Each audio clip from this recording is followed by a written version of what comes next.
네, 안녕하세요. 최현지원입니다. 자, 오늘은 농지연금의 단점과 제가 생각하는 해결 방법에 대해서 설명을 드리고자 합니다. 저는 전체적인 연금 어떤 전문가이지만 농지연금에 대해서 굉장히 강조를 많이 하고 있고, 여러 가지 정보를 제공을 해드리고 있습니다. 그만큼 장점이 많기 때문인데, 어떻게 내가 농지연금을 준비하느냐에 따라서 단점이 생길 수도 있습니다.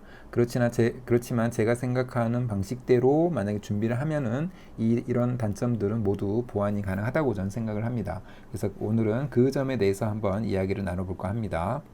농지연금이 이미 증명이 되고 있습니다. 21년도 연금 종류별 수급 현황을 보게 되면은 지금 우리나라에서 가용이 가능한 연금 제도, 기초연금부터 해서 국민연금, 직영연금, 퇴직연금, 개인연금, 주택연금, 농지연금과 관련해서 얼마만에 사람들이 받고 있고 그리고 수급 금액은 실제로 얼마인지 이 통계를 나타내는 지표입니다. 그래서 보게 되면 기초연금과 국민연금에 우리나라 사람들의 대부분이 의존을 하고 있는데 두 개 합쳤을 때 60만 원밖에 되지 않는다라는 문제가 있는 거고, 이에 비해서 농지연금 같은 경우에는 11,000명밖에 신청을 수급을 하고 있지 않지만 실제로 받고 있는 사람들은 107만 원 정도를 받고 있고, 실제 200만 원 이상을 받고 있는 사람이 전체 받고 있는 사람들 중에 5명 중에 1명은 이미 200만 원 이상을 받고 있습니다. 그래서 이미 증명이 되고 있다는 얘기를 제가 굉장히 강조해서 드립니다. 왜냐하면 여기 실제로 연금을 얼마나 받고 있는지 이런 데이터가 나와야 많은 분들이 신뢰를 할 수 있겠고 준비를 할 수 있을 것 같아서 다시 한번 말씀을 좀 드리고요. 자, 저는 이제 농지연금의 장점 10가지를 설명을 드리는데 굉장히 어떻게 보면은 누구나 시작할 수 있고 전국에, 그러니까 예를 들면 특정 지역에 있는 사람들만 장점이 있는 게 아니라 예를 들면 지방에 있는 사람들이 조금 더 유리할 수가 있고요. 제가 하는 방법으로 하게 되면은 그렇고요. 그 다음에 나이가 드신 분들한테도 조금 더 유리할 수도 있습니다. 그렇기 때문에 농지연금의 장점에 대해서는 다 한번 쭉 보시고 꼭 기억을 해둬야 된다고 저는 생각을 합니다. 무엇보다도 자기 자본을 최소화하면서 연금액을 높일 수 있는 그런 장점이 있기 때문에 농지연금 하는 겁니다. 저와 같이 하시는 분들은 30%대에서 낙찰을 받고 계시고, 이렇게 받게 되면은 6년에서 7년이 지나면 자기 자본을 회수하게 되는 계산이 나옵니다. 그래서 그렇게 되면은 이제 67세나 68세부터는 자기 자본 없이 연금을 받을 수 있기 때문에 굉장히 큰 장점이 있다라고 볼 수가 있게 됩니다. 자, 농지연금의 단점을 생각을 해보면 일단 첫 번째는 공시지가의 100% 또는 감정가의 90%로 담보가치를 인정을 받는다는 겁니다. 그러니까 감정가의 100%가 아니라는 거죠. 그래서 내가 보유한 안전 그 자산이 농지가 뭐 예를 들면 유일한 자산이다 이렇게 볼 수도 있겠죠. 시골에 계시는 분들은 그런 분들에게 감정가의 90%로 담보가치를 인정을 해주겠다라고 하면은 사실은 좋지 않겠죠. 그 다음에 또 한 가지는 이 농지를 담보로 연금을 받는 건데, 그렇다 보니까 이 연금을 받게 되면은 이 농지는 내게 아니게 됩니다. 물론 이제 자기가 선택할 수가 있습니다. 연금을 다 받고 나서 이 연금 다 받게 되면은 이 농지를 그 농어촌공사에 이관을 할지 아니면 연금 받은 거를 다 상환을 하고 농지를 다시 자기 소유로 할지 결정을 하게 되는데, 기본적으로는 연금을 많이 받고 농지를 농어촌공사에 이관하는 쪽으로 선택을 많이 하는데, 그렇다 보니까 내 농지가 없어진다고 생각을 하시는 분들이 굉장히 많고요. 그것도 어떻게 보면 맞는 말이기도 합니다. 그러나 어떻게 준비를 하느냐에 따라서 이 단점이 단점이 아닐 수도 있다고 저는 생각하고요. 그 다음에 중도 해지나 기간 만료 후 재구입 시 위험 부담금 명목으로 이자가 추가됩니다. 물론 그 이자가 그렇게 크지는 않지만 어쨌든 중도 하자할 때 추가적으로 이자가 나온다는 거고요. 그 다음에 담보 농지의 가격이 만약에 떨어지면 연금 수령액이 줄어들 수 있다라는 겁니다. 그래서 이런 부분들도 뭐 감안을 할 수 있지만 그거를 어떻게 제가 아까도 말씀드린 것처럼 어떻게 준비하느냐에 따라서 이게 단점이 아닐 수 있다고 생각을 합니다. 하나씩 봐보도록 하겠습니다. 자, 첫 번째, 감정가의 90%로 금액이 책정된다. 이 부분에 대해서는 일반적으로 시골에 계시는 우리 부모님 세대 같은 분들의 가장 걱정을 많이 하는 부분입니다. 왜냐하면 내가 농지를 살 때는 뭐 경매를 사거나 그러진 않았을 거고 일반 매매로 농사를 짓기 위해서 생활을 영위하기 위한 목적으로 농지를 샀을 텐데 그때 감정가 제대로 그러니까 시세대로 사셨겠죠. 그렇기 때문에 시세대로 샀는데 감정가의 90%로 측정이 된다면 단점이 될 수 있습니다. 그러나 제가 제안하는 방법대로 한다면 보통은 30%대, 감정가의 30%대로 낙찰을 받기 때문에 그렇게 하게 되면은 사실은 단점이 아니라고 생각을 합니다.